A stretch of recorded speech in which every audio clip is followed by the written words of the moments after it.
Do you want more success, more growth, more results?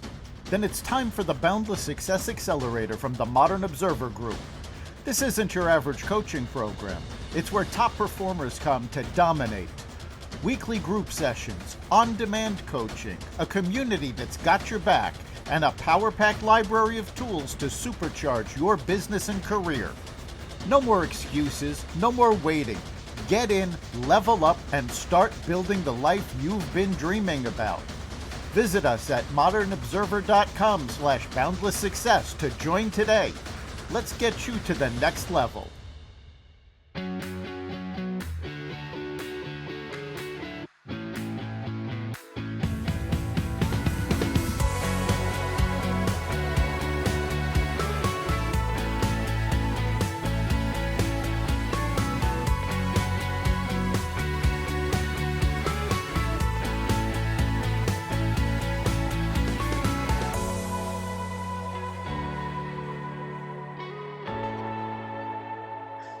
Hey, everybody, and welcome back to the Happily Never After show.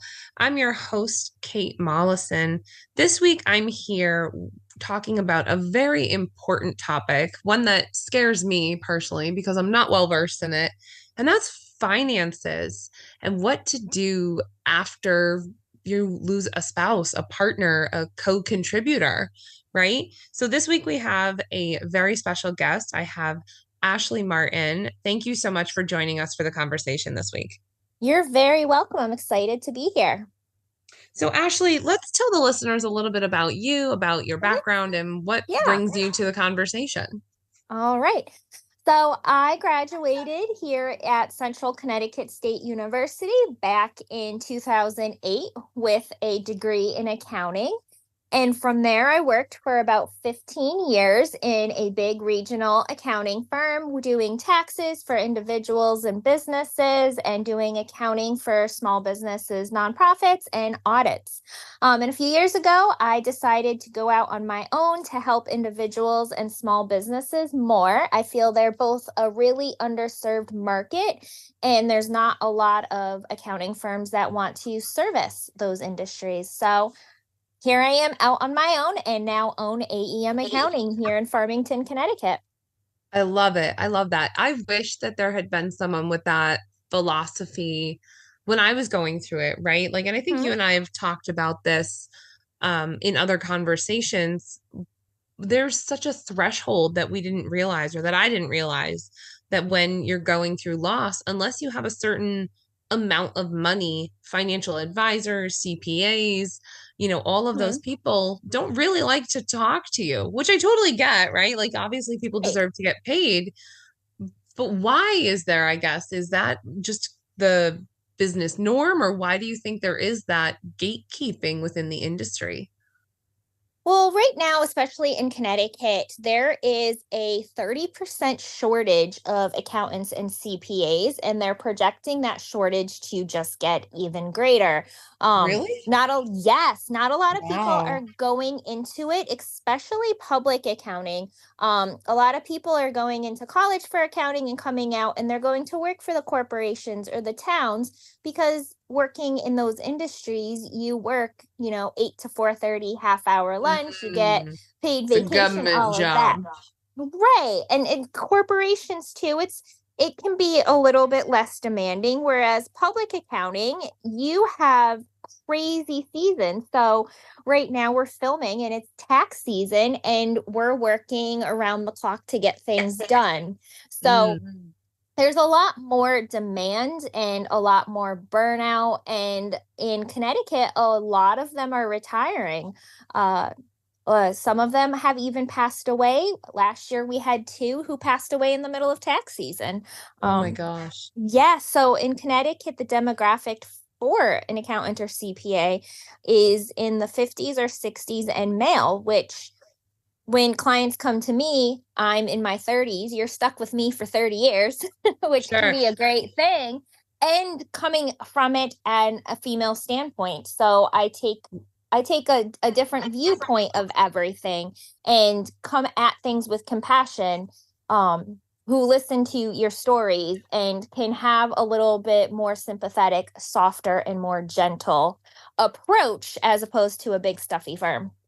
Yeah, so it sounds like you take more of an empathetic, holistic Mm-hmm. approach when working with, Yes. your clients, the business that you're in.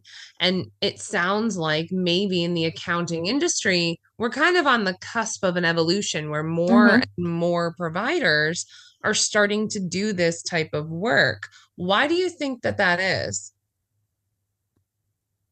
You know what? I don't really know. Yeah, it's hard to tell, and it's hard to see if it's still going to continue to trend that way or if it's just some sort of little blip on the monitor that's coming out from people in this age range who, suffered from burnout and want to Mm, kind of do their own thing, especially after COVID.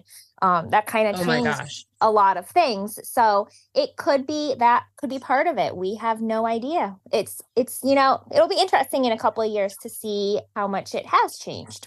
Yeah, for sure. All right, let's get into the meat and potatoes of this. Yeah, what the listeners are really here for, right? And Yes. some strategies, some talking Hmm. points about what we can do in that post-loss, Hmm. financial crisis. And I remember very clearly when I had my loss, I had this lump sum life insurance money and Hmm. I didn't know what to do with it. And I got a whole bunch of advice from a variety of different people. And ultimately, I didn't do any of the things because none of the decisions made sense to me. So break it Right. down. What are some first steps that people should take when they find themselves in that Mhm. unexpected murky area? Yes. So one step I always recommend to clients before this even happens is there's usually a designated spouse who takes care of all of the finances, and that's fine and dandy. But the other spouse does need to know usernames and passwords because that's one of the biggest issues I find when there is a death. And somebody's Mm. going through the grieving process, and it's like, okay, well, let's help you. Let's figure this out, let's create a budget, but you don't know what the bank balance is. That's okay. Let's log in and take a peek. But they don't know the username and password. So you can have a Mm. designated spouse in the relationship who handles all of the finances, but please have a notebook locked away somewhere with all of the usernames or passwords. That is the most important thing because that's going to have a lot of times the usernames and passwords for the life insurance policies to be Mm. able to get into the system and begin the process. That's keys to the castle right there. It is. And that kind of, can really hold up the process. If you don't know what any of the usernames or passwords are, a lot of times you're going to have to call, the bank, the insurance company, talk to somebody, verify all of this. You're going to have to explain the situation, which would be heart-wrenching all over again. Oh my gosh, And tell me yeah. about it. I can't count the number of times I had to like regurgitate my lost Mm-hmm. story after sitting on hold for, you know, 45 minutes to Mm-hmm. another, call representative for the life insurance. That was exhaustive. Like, Yeah, oh my it's God. Yeah, exhaustive, use and that legwork. somebody else can't do it for you. So if you have your parent or, your best friend there holding your hand through all of this, trying to get you through it, they can't be the one to make that call. Unfortunately, Hmm. you have to do that while grieving. So if you have the passwords, you have the actual policy that tells you the number to call, it makes it a lot easier on you.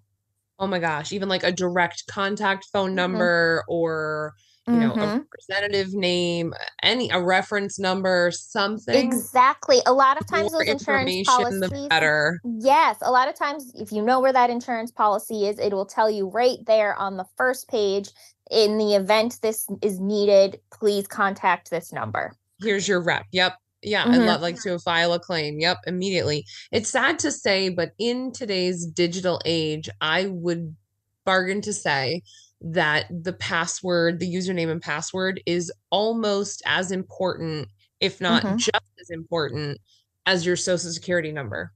Yes. And have your spouse's passcode to the phone because a lot of times they are going to send a code to that cell phone. Hey, Yes. we noticed this new banking activity. Please confirm. Here's where I ran into the hiccup is my husband had the biometric lock on his phone. Mm-hmm. So we had to like figure out like thankfully he had a bypass pin set up. But for those of Okay. you out there using biometrics, like you can set up secondary and tertiary biometrics. So like if you can put multiple fingerprints, so have a trusted person put their thumbprint on your phone if you want to use your biometrics or do a face ID, a secondary face ID or whatever. Like put those measures in place where you can still be secure, but you don't lock yourself out of the info when it's needed, if you know what I mean. Exactly, exactly. So once you have all of that information, it's going to help you to be able to pay the bills, um, go through all of that stuff and put together a budget. That's going to Mm, be one of the key things is you're going to have to kind of figure out what was being paid and when because you don't want to get your light shut off. yeah.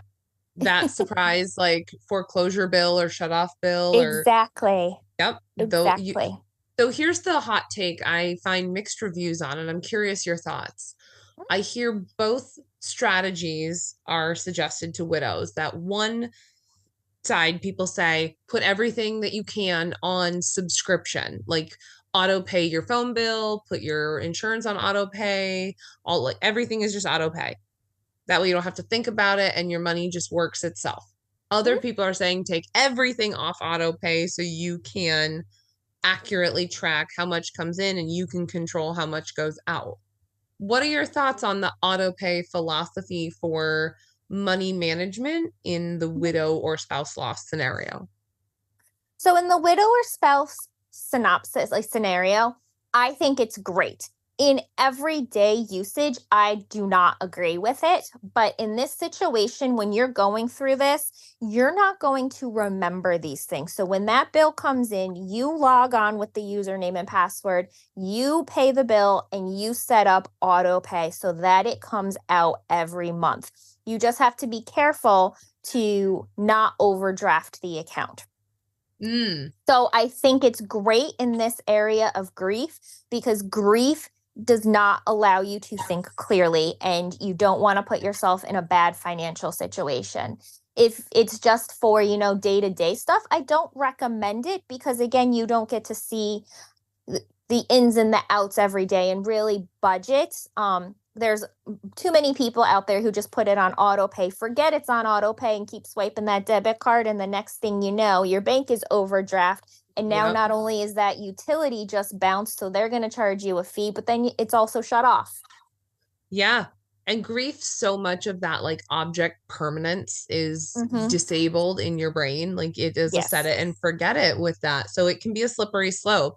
Personally, Mm-hmm. I had to be selective in the things that I auto pay because I Yep. was like, all right, I know this, and this can come out because I get paid on this day, but this and this, like I'll pay so I can know that they got Mm-hmm. paid because I was forgetting if they were getting paid and it was creating panic. And no, Mm-hmm. if I go in and click the button, I know it's paid. And that object permanence piece was solved. So I guess my Yes. takeaway is people have to kind of find the strategy that works best for them. Mm-hmm.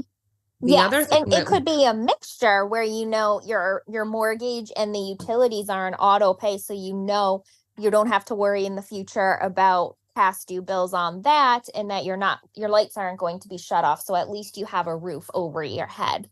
secure Mm-hmm. the home and the utilities first. Like that's my number one recommendation for Mm-hmm. people is Yes.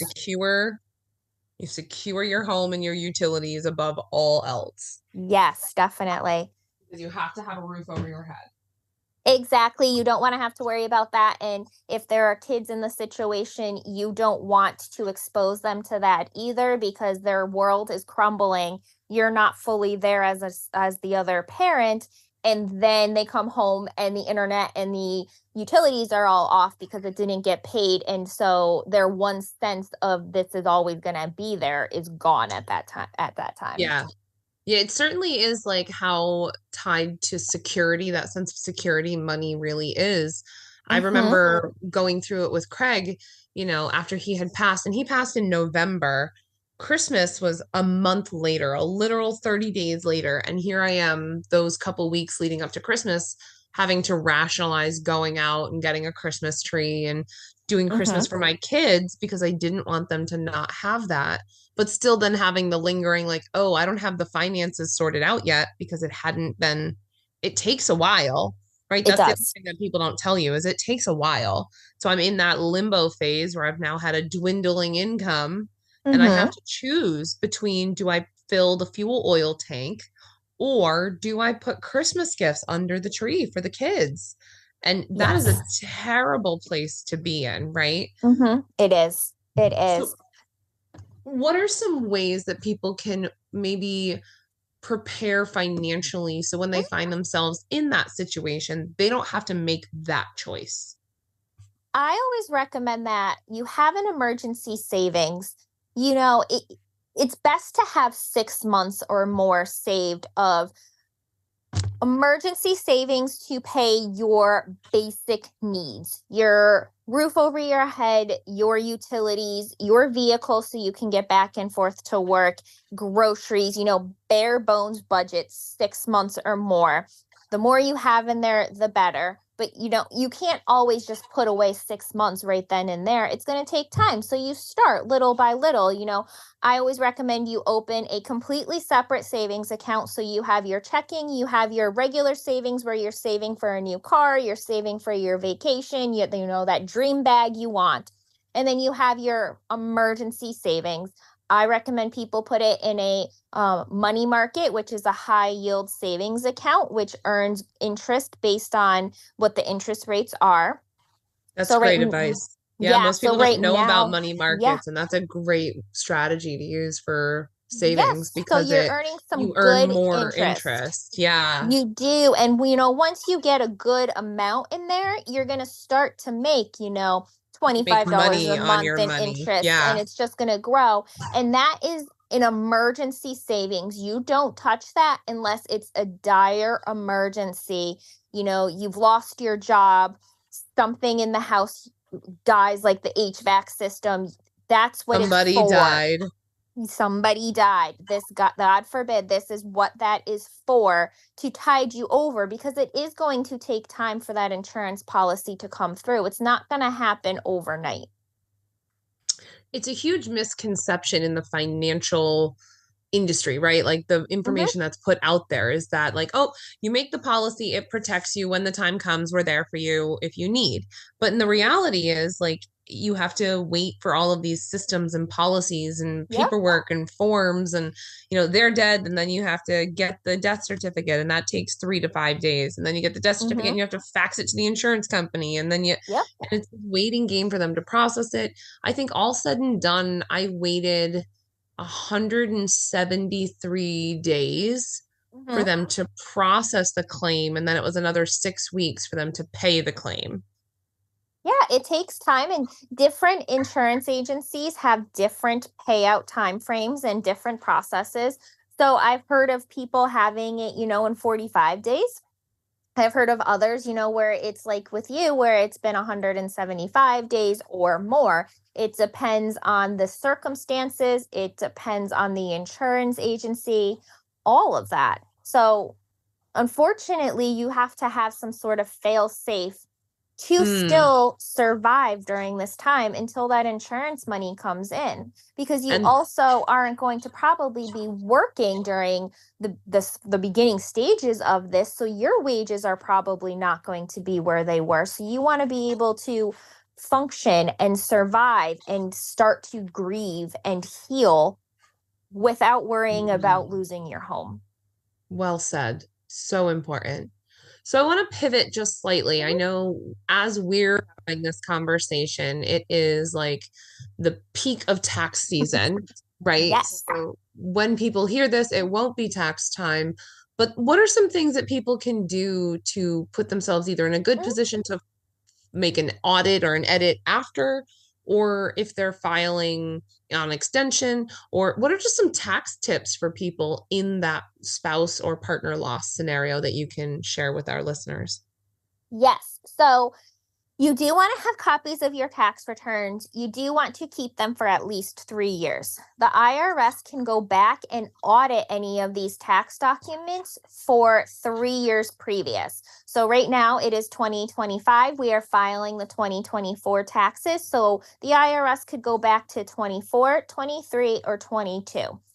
If they, for some reason, open it and see that somebody has clearly created tax evasion, they can go back indefinitely. But generally, they can only go back for 3 years. So you want to make sure you always have 3 years of your tax returns and the supporting documents saved. And this is even after your spouse dies. So if you were only married for a year or two, make sure that you still have a copy of their taxes in case any IRS letters come through. If one does, I recommend you reach out to an appropriate individual, an accountant who can really help you. So here in Connecticut, you can go to the Department of Revenue Services or the IRS website, and you can look up people who are actually authorized to do accounting and do taxes. Here in Connecticut, the DRS requires that we have permits to file tax returns. So it's very important. I did not know that. Yes. So it's very important that you know you're working with somebody reputable who can help you. A lot of times people, just get a PTIN and say they can file taxes, and then something like this happens and they make something even messier. So if you get a letter, reach out to somebody who is on that website, who comes recommended. You can always ask somebody, what's your experience? Like, be comfortable asking the uncomfortable questions. That's one of the big things I'm noticing this tax season is a lot of people are coming to me with things where people who shouldn't have been doing these have been doing them. So make sure you do that. I think I fell in a similar situation, and it's so unfortunate that I don't think it was a malicious taking advantage of me, although I think there are entities out there that do maliciously prey on people who are financially vulnerable. But in my situation, Craig was the one who filed the taxes, right? And so he died in November. January, I filed taxes, married filing jointly, no problem. Then the next year, 22, I filed as qualifying widow. I used a service that had the full service. They helped me, whatever, things got done. Then we did the third year, and that person was like, oh no, you're head of household. And they talked to me, and long story short, I ended up getting audited, and it was a mess. And I think it's still, still an exchange happening, trying to get things cleaned up. But it's because this person filed me under a way that they shouldn't have, because technically you're supposed to be qualifying widow for the 2 years following the loss. Am I correct in that? Yes. So the first year after the passing, no matter what time of year they pass, it could be January 1st. That year, you are going to file married separate if that's how you've always filed, which is a very rare case. I don't recommend it. I find that most people aren't going to have a lot of tax advantages doing that. Or married filing jointly. You're doing this because your spouse is going to have to file their final tax return. So when I prepare a tax return for somebody who's married and has passed away, there's a box I have to check, and I have to put in the date of their death in there, which marks this information. So that way the IRS does not expect a tax return for them in the future. If that is not done, the IRS is going to start sending this person letters saying, where's your tax return? Yes, with failure to file penalties. So this triggers. Well, it's a good thing I got that right, because I've never got those letters. So thanks for letting me know I got that part right. Yes. So you have to, go to somebody reputable. And TurboTax, while great, hard. Sometimes doesn't know that. And then after that, if you are able to, you can file for a qualifying widower. Most people would qualify for this. The people who don't, get married right away. So you can file for a qualifying widower for 2 years, which allows you to still get the advantages of those 2 years of the married filing joint tax breaks. So there's higher income limits before you get to the next tax bracket. There are still the same standard deduction amounts so that you don't lose that. This is, to help people during those first 2 years after to kind of get more financially set. Look at the IRS being empathetic. The IRS gives us 2 years to get our shit together, and the bereavement leave policy gives us 3 days. Huh? How ironic. I know. How ironic. The only way you really wouldn't get that is if you got married during those 2 years. And I have seen that happen. So if you get remarried, you clearly can't file for qualifying widower because you're going to file married joint or married separate with your new spouse. Correct. Yes. And then after those 2 years, so your first year you are married jointly or separate, then you are a qualifying widower, and then you can take 2 different avenues depending on your situation. If you didn't have children, you would go back to the single filing status. So at that point in time, make sure you go and you change your W-4 with your HR department, because they are probably still withholding you at the married filing jointly tax rate when you're back down to single, which has the least tax advantages, unfortunately. Or if you have children, you can do head of household, which is better than being single, but you still don't have the exact married filing jointly advantages. But this gives you, higher income thresholds before you move to the tax bracket, a little bit better standard deduction because you have the children. And then you also get the earned income credit for the children too. Correct. If you make under a certain amount, you will get that. Yes. Look at me knowing a thing or two about a thing or two. It's funny the things you amass as you go through this process. It's so convoluted and so many moving parts. And it is incredible to have someone like you who's a wealth of knowledge in this. I'm happy to help. In this arena. So what does someone do if they find themselves in a messed up, murky, unfortunate, misfiled tax situation post-loss? What do they do? How do they fix it? Yes. So I would reach out to somebody who is reputable. Ask your friends and family for recommendations who they asked, look at Google reviews, look at, the website, make sure they're good. Go to the IRS website again and look up preparers. You just kind of have to be a little bit more careful with that. You can go to the IRS. They'll tell you who has a PTIN. So that is a preparer tax ID number. We all have them. If you want to file with the IRS, that's one of the things you have to have. Also, if you want to e-file, you have to have an e-file number. But that's all you have to do to get taxes. So you can go to the IRS and you can find somebody in your area who has this PTIN. So that'll help kind of alleviate somebody who is just going to log on to TurboTax and file for you and then say you self-prepared.